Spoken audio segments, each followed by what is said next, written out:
కొంచెం చచ్చిపోండి మావయ్య గారు. చచ్చిపోనా? ఇప్పుడే చచ్చిపోండి. చచ్చిపోనా? మీకు తెలియకుండానే మీ ప్రాణం పోయేలా చేస్తామండి.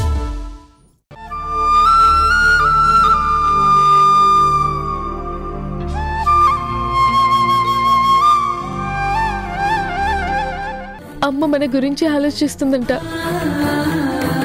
మనం వెళ్తే గాని, మనల్ని చూస్తే గాని అమ్మ మనసు కుదుట పడదు, అమ్మ ఆరోగ్యం బాగుపడదంటున్నాడు. అదే పనిగా మనల్ని కలవరిస్తుందట. ఏమీ తినడం లేదట. హాస్పిటల్కి వెళ్దామంటే వద్దంటుందట. మొండికేసి ఇంట్లోనే ఉందంట. అమ్మ దగ్గరికి వెళ్ళాలని మనసు లాగేస్తుంది, కానీ ధరణి వచ్చే పరిస్థితిలో లేదు. ఇప్పుడు ఎలా అని టెన్షన్ గా ఉంది బాలు. ట్రై చేద్దాం అక్క, వెళ్ళడానికి ట్రై చేద్దాం. అమ్మకు అలా ఉంటే వెళ్లకుండా ఎలా ఉంటాం చెప్పు? వెళ్దాం. ఎలాగోలో వెళ్ళడానికే ఏదైనా రూట్ దొరుకుతుందేమో చూద్దాం.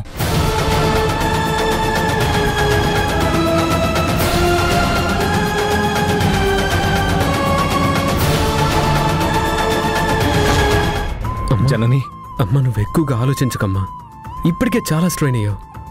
ఇంకా సఫర్ అయ్యి నీ హెల్త్ని పాడు చేసుకోకమ్మా ప్లీజ్. అన్ని సవ్యంగా జరిగిపోతాయి, అంతా ప్రశాంతంగా ఉంటుంది. నువ్వు కాస్త నీ మనసుని కంట్రోల్ చేసుకోమ్మా. చూడు జనని, మెడిటేషన్ తెలిసిన దానివి. నువ్వే ఇలా ఎక్కువగా ఒత్తిడికి గురైతే ఎలా చెప్పు? నిన్ను నువ్వు కంట్రోల్ చేసుకో. నీ ఆలోచనల్ని కంట్రోల్లో పెట్టుకో ప్లీజ్. నువ్వే ఇలా నీరసించిపోతే రేపటి ఆనందాలు తట్టుకునే శక్తి అయినా కావాలి కదా. ప్లీజ్ జనని, హాస్పిటల్కి వెళ్దాం. నా మాట విను. రే తరుణ్, నువ్వు వెళ్ళి కార్తీ. సరే నాన్న. వద్దు. పద జనని, నా మాట విను, రమ్మంటున్నాను కదా. లే, జాగ్రత్త.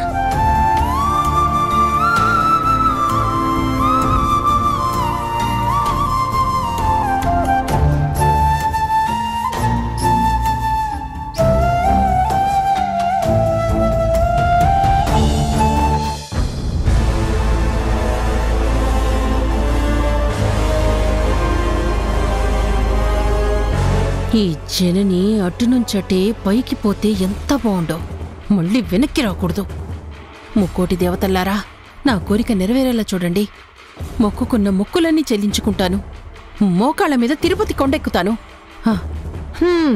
నువ్వు చేసే వెదవ పనులకి ఏ దేవుడు సహకరించడు. నువ్వు కోరుకునేంత తేలిగ్గా జనని ఏమి పైకి పోదు. నీ తాట తీయకుండా ఎక్కడికి వెళ్ళదు.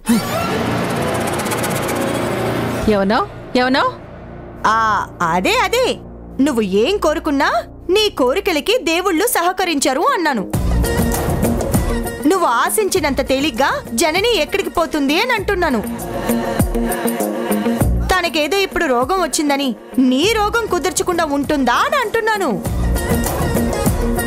వీళ్ళల్లో చివర్లో ఎప్పుడైనా సరే హీరోల చేతిలో తన్నులు తినాల్సిందే. అదే నీకు రిపీట్ అయ్యే సీను. ఇవన్నీ సినిమాల్లోనే జరుగుతాయి, నిజంగా జరగవు. లైఫ్ కూడా సినిమానే బాబు. సినిమాలు జీవితాల్ని చూసే వస్తాయి, కానీ కొత్తగా ఏం పుట్టుకురావు. మీకు నమ్మకాలున్నాయేమో కానీ మీ ఆశల్ని ఏ దేవుడు కూడా పట్టించుకోడు. మంచికి హెల్ప్ చేస్తారు, కానీ ఇలాంటి ముదునష్టపు కోరికలకి ఎవరు హెల్ప్ చేస్తారు? ఖచ్చితంగా ఆ జనని మీ దుమ్ము దులిపే తీరుతుంది. జుట్టు పట్టుకొని మీ మెడలు వంచి తీరుతుంది. ఏంటి మమ్మీ విడిలా అంటుంది? ఏమోరా, ముందు ఏం జరుగుతుందో ఎవరు మాత్రం ఏం చెప్పగలరు?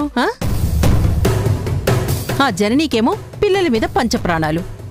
ఈవిడ అన్నట్టు దేవుడు నా మొర ఆలకించకపోతే ఆలకించకపోయాడు. వాళ్ళు రారేమో అన్న బెంగ పెట్టుకుని దీని గుండె బ్రేక్ అయ్యి చచ్చినా చావచ్చు. అసలే అనారోగ్యం, గుండె వీక్ అయి ఉంటుంది. ఈ క్షణనైనా టప్ ఆగిపోవచ్చు. అనారోగ్యం గురించి ఆందోళన పడి ఆశపడ్డంలో తప్పులేదు కదా. ఏమంటావు సౌమ్య? హార్ట్ ఆగడం ఎంతసేపు, ప్రాణం పోవడం ఎంతసేపు? చిచి, మీ ఆశలకు అంతే లేదు.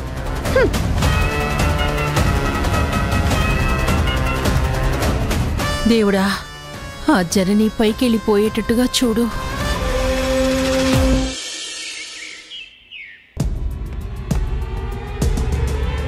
మీలో ఏదో మార్పు కనిపిస్తుంది. ఆ మార్పు పర్మనెంట్ కాకుండా ఉండాలంటే మీరు నాకు ప్రమాణం చేయాలి.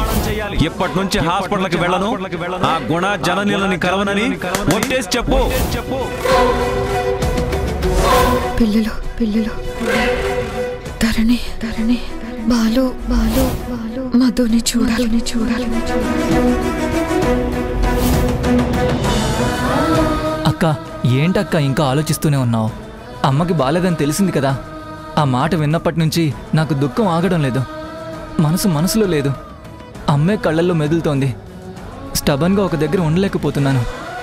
అమ్మని చూడాలని మనసు లాగేస్తుంది అక్క. ఎలా ఉందో ఎలా ఉంటుందో అని భయమేస్తుంది.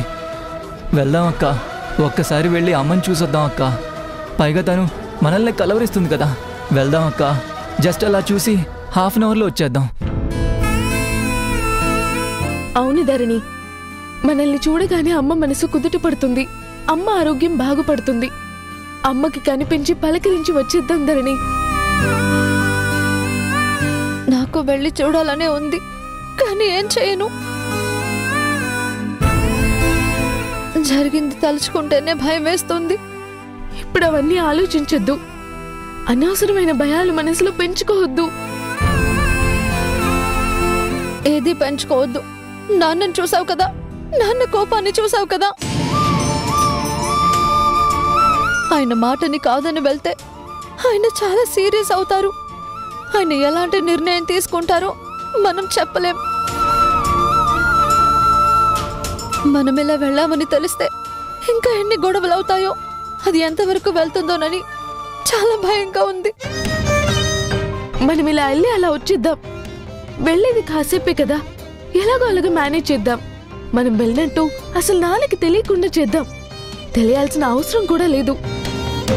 పైగా మనం చేసేదేమీ చెడ్డ పనేం కాదు కదా. ఓ కూతురుగా కాదు, ఓ నర్స్గా ఆలోచించు.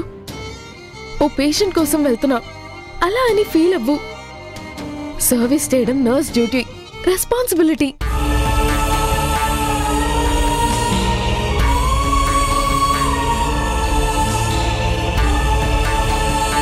చెప్పాగా, నువ్వు వెళ్ళాలనుకుంటే వెళ్ళు. పైగా ఇప్పుడు నేను డ్యూటీలో లేను. డ్యూటీలో లేకపోతే హ్యుమానిటీ లేదా? పైగా కన్న తల్లి కదా.